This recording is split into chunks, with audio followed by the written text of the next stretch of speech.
Hi, so what we're going to do is we're going to explain what we would do if Miss McQuillan is in my classroom and um, Ashley is in her classroom right now. So a couple examples we would do in different classrooms is mystery Skype.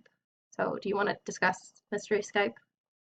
Yeah, Mystery Skype is kind of like a game that you would play with two different classrooms in different locations. And the idea of the game is to have both classes asking questions and answering questions in order to guess the locations of the two classes. So a lot of those questions would be yes or no questions that are easy for the students to pinpoint where um, exactly that class is, or if it's a different state or a different town.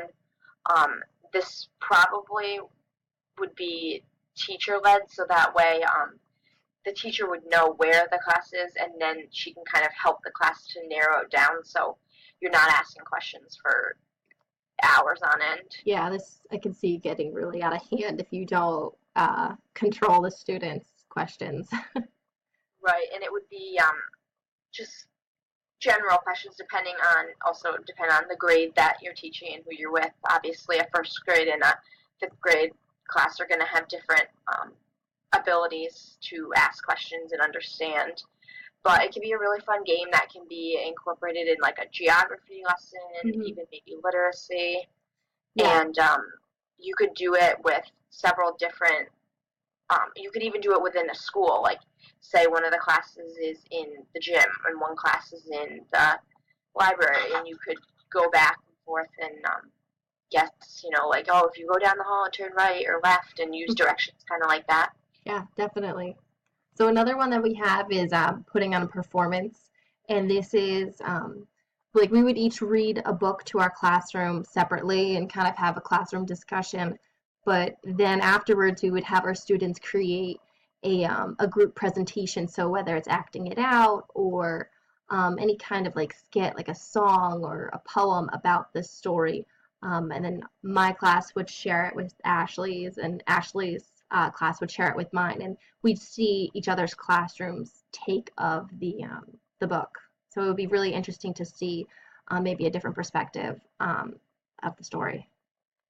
And this is a great time to do readers theater where the children could kind of script out a scenario or a skit from a different chapter. You could go by chapters, or they could just completely do it um, made up on the spot, and it allows you to bring creativity into the room, and that way you're not just um, writing something or reading, and it's just adding more activities to get kids up and out of their seats and staying active. Yeah, and finally we also had like share a project. So similar to putting on a performance, we could read the same book together, but then just have an open discussion about the book. So this would be more student driven.